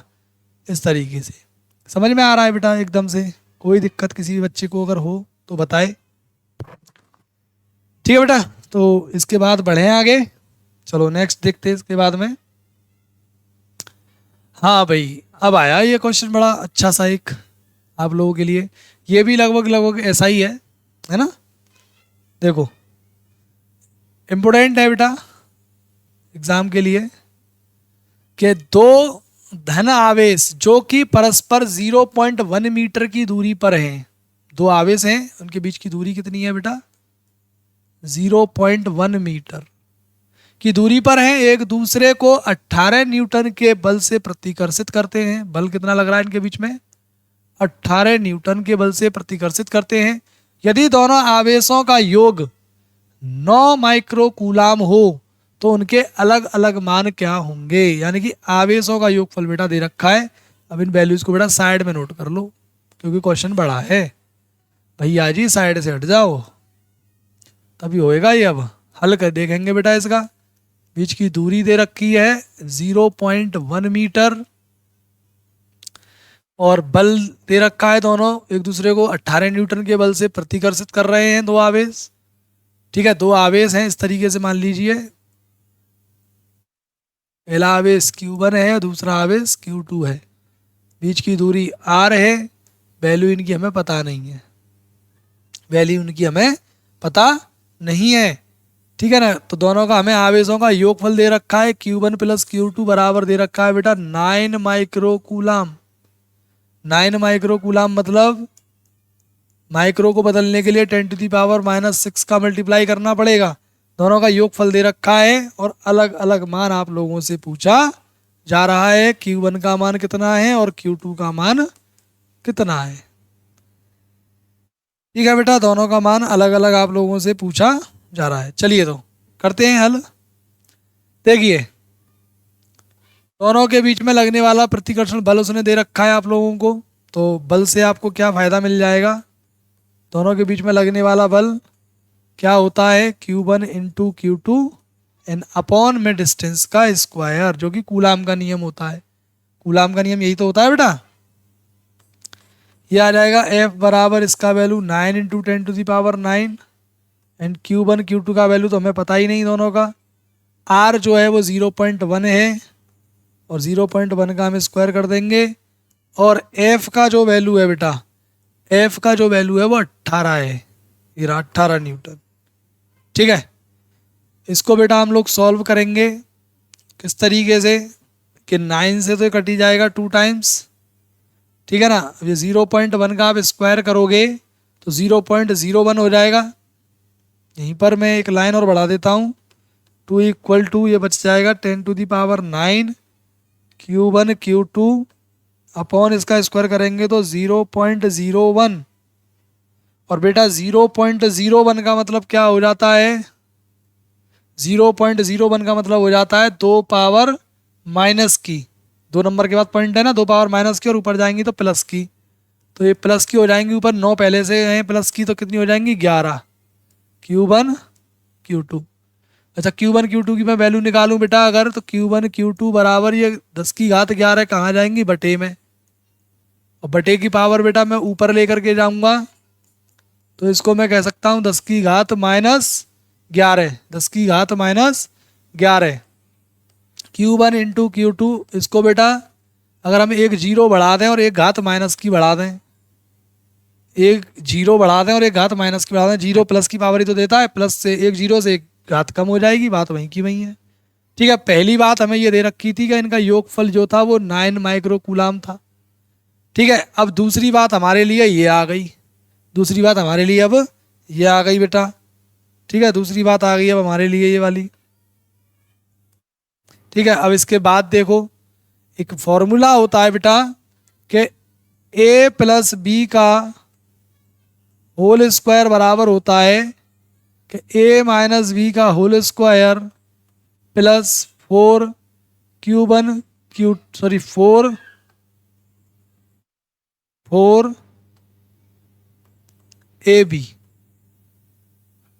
4ab। देखो कैसे होता है ये फॉर्मूला कि अगर आप a² प्लस बी का होल स्क्वायर खोलोगे तो वो आएगा a² plus b² plus 2ab। इसका खोलोगे तो a² plus b² plus 2ab, sorry minus 2ab, और 4ab प्लस के हैं। 4ab में से 2ab माइनस हो जाएगा तो प्लस 2ab बचेगा, तो सेम दोनों बातें बराबर होंगी। ठीक है, ये फॉर्मूला है। तो इसको अपन अब अप्लाई करेंगे इनके Q1 और Q2 की फॉर्म में। तो Q1 प्लस Q2 का जो होल स्क्वायर हो जाएगा वो किसके बराबर हो जाएगा कि Q1 माइनस Q2 का whole square and plus 4Q1Q2, 4Q1Q2 दिख तो रहा है बेटा सभी बच्चों को? ठीक है बेटा, इसका वैल्यू हमें दे रखा है, दोनों का योगफल हमें कितना दे रखा है, 9 × 10⁻⁻6 का होल स्क्वायर। दोनों का डिफरेंस हमें पता नहीं है क्योंकि अलग अलग वैल्यू ही नहीं पता हमें, बट दोनों का हमारे पास में बेटा प्रोडक्ट भी है।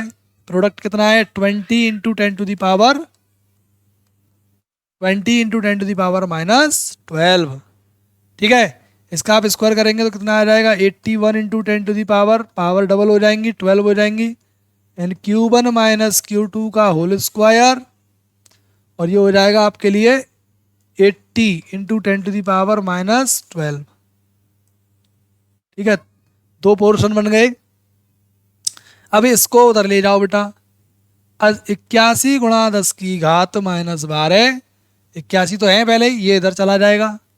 अब ये 80 × 10⁻12, इधर तो प्लस के थे, ये उधर जा करके अगर को उधर ट्रांसफर करेंगे तो क्या हो जाएंगे, माइनस के, इधर आके माइनस के हो गए। इधर कौन बचा, Q1 - Q2 का होल स्क्वायर, होल स्क्वायर।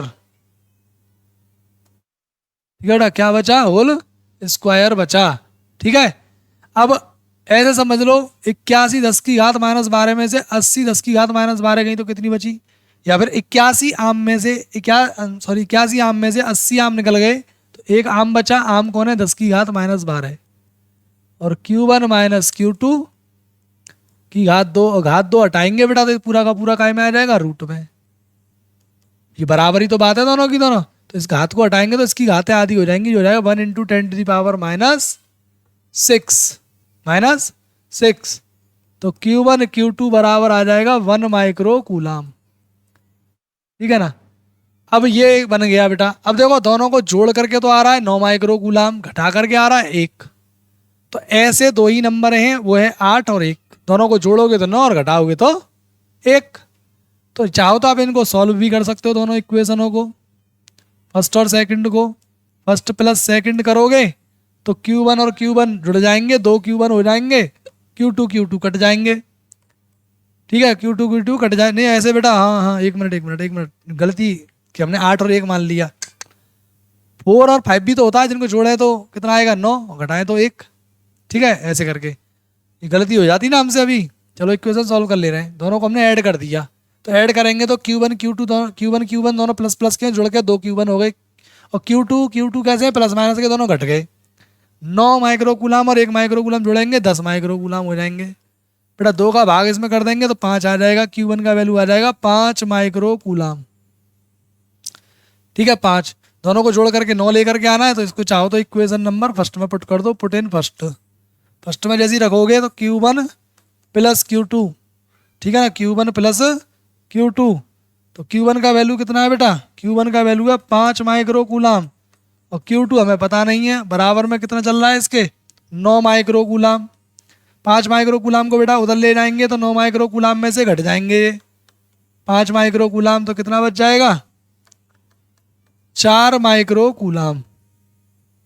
तो दोनों के बेटा अलग अलग मान आ गए, Q1 और Q2 का मान बिल्कुल अलग अलग आ गया एकदम से, कोई दिक्कत बताओ। ठीक है ना, उसने हमसे यही पूछा था, दोनों आवेशों के अलग अलग मान ज्ञात कीजिए। ठीक है बेटा, तो ये हुआ ये न्यूमेरिकल एकदम अच्छे तरीके से। इसके बाद नेक्स्ट देखते हैं क्या है, नेक्स्ट न्यूमेरिकल देखेंगे बेटा। अगला वाला देखिए क्या है कि एक समरूप वैद्युत क्षेत्र E का मान दिया है।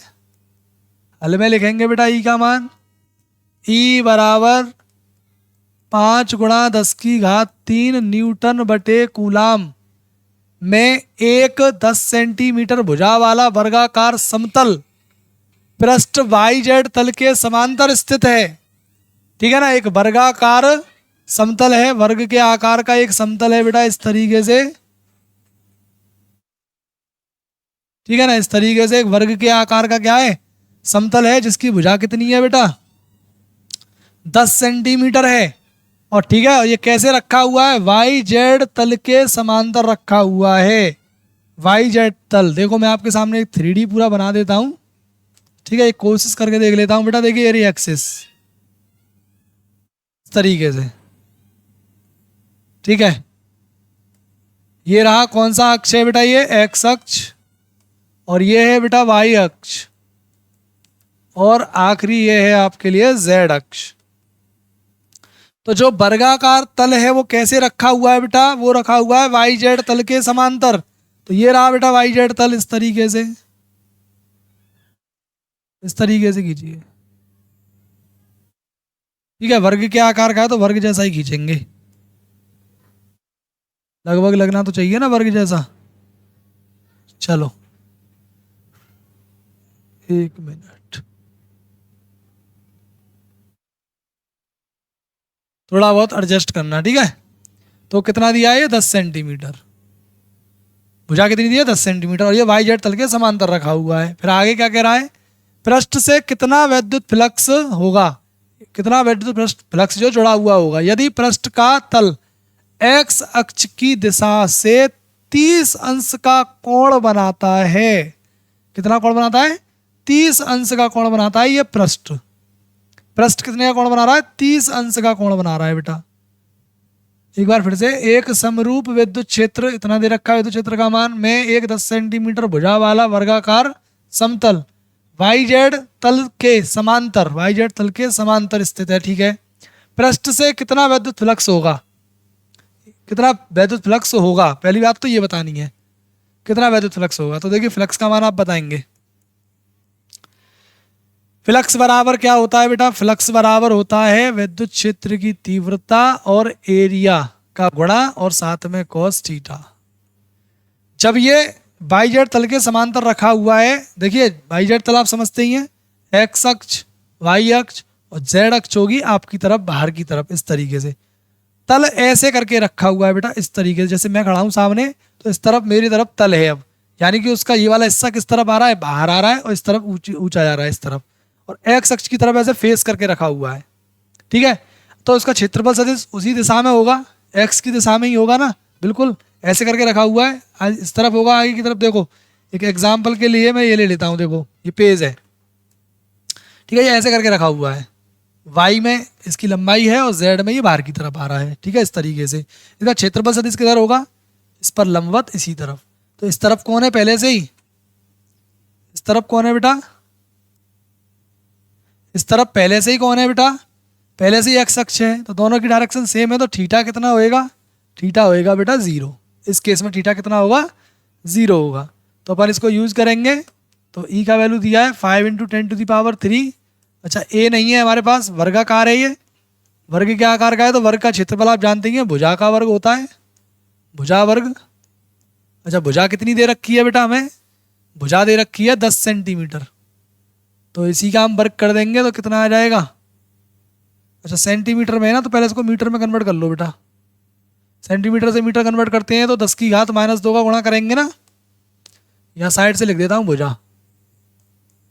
भुजा हमें दे रखी है 10 सेंटीमीटर, सेंटीमीटर को मीटर कन्वर्ट करेंगे 10⁻², इट मीन्स 10⁻⁻1 बचेगा, क्योंकि एक पावर इसकी मिलेगी प्लस की, एक 0 मतलब एक पावर प्लस की, -2 ये है तो -1 बच गई बेटा। ठीक है, अब क्षेत्रफल निकाल लेंगे तो भुजा का वर्ग यानी इसी नंबर को 2 बार लिख देंगे, तो ये आ जाएगा 10⁻⁻2 आ जाएगा। कितना आ जाएगा, 10⁻⁻2 मीटर स्क्वायर। ठीक है, रखेंगे हम यहाँ पर ए का वैल्यू 10⁻⁻2 और cos थीटा के लिए 0, थीटा 0 रख देंगे। थीटा 0 की वैल्यू क्या हुई cos थीटा की, 1 होती है बेटा। 3 में से एक पावर, ये 2 पावर माइनस हो जाएंगी तो एक पावर बच जाएगी, और cos 0 की वैल्यू 1। मल्टीप्लाई कर देंगे तो कितना आ जाएगा बेटा, मल्टीप्लाई कर देंगे तो कितना आ जाएगा, तो ये आ जाएगा 50 Newton per coulomb × metre square. ठीक है, अब दूसरा पॉइंट क्या कह रहा है, दूसरा पॉइंट ये कह रहा है बेटा कि यदि पृष्ठ तल एक्स अक्ष, यदि पृष्ठ जो है उसका तल जो है एक्स अक्ष से 30 डिग्री का कोण बनाता है, तब फ्लक्स कितना होगा। इस केस में देखो ये रहा पृष्ठ, फिर से वही पृष्ठ है मेरे पास में, अब इसको ये पहले तो ऐसे समांतर रखा हुआ था, अब इसको रख दिया जाए ऐसे करके 30 डिग्री घुमा करके, 30 डिग्री इसको घुमा करके रख दिया जाए। अच्छा क्षेत्र रेखाएं तो अभी भी इस तरफ ही जा रही हैं, तो यानी ये 30 घुमा तो क्षेत्र रेखाएं कितना एंगल बनाएंगी इससे, वो बनाएंगे 60 डिग्री का। कितना बनाएंगे बेटा? 60 डिग्री का। तो इस कंडीशन में जो थीटा हो जाएगा वो कितना हो जाएगा? अरे देखो इस तरीके से ये घुमा दिया हमने, हल्का सा ऐसे रखा हुआ था, इसको इस तरीके से घुमा दिया। एक्स अक्ष के साथ इसका कोण कितना हो जाएगा? वो हो जाएगा 30 डिग्री। लेकिन शेष एंगल कितना बचेगा? वो बचेगा 60। तो 90 में से 30 को माइनस कर देंगे तो कितना आ जाएगा? 60। देन फ्लक्स कितना हो जाएगा? वही फिर से कि ई ए कॉस थीटा। अब ई का मान कितना है? ई का मान ये रहा बेटा, फिर से वही 5 इंटू 10⁻³ और एरिया कितना है? ये रहा 10⁻⁻²। बस कॉस लग जाएगा 60 और cos 60 का वैल्यू कितना होता है बेटा? ये पावर देखिए प्लस की 3 है, ये -2 है तो 1 पावर बच जाएगी। और cos 60 का वैल्यू होता है बेटा 1/2। याद रखेंगे cos 60 का वैल्यू होता है 1/2। ठीक है, और 2 से कट जाएगा 5 टाइम, 5 5 जा 25 Newton per coulomb into metre square, ये इसका मात्रक। ठीक है, ये इसका मान हो गया बेटा। ये था, ठीक है ना, न्यूमेरिकल आपके सामने, ये भी हो गया क्लियर। ठीक है, इसके बाद देखते हैं इसके बाद क्या है भैया। देखिए इसके बाद में एक और न्यूमेरिकल, किस तरीके से क्या कह रहा है न्यूमेरिकल? न्यूमेरिकल का कहना ये है बेटा आपसे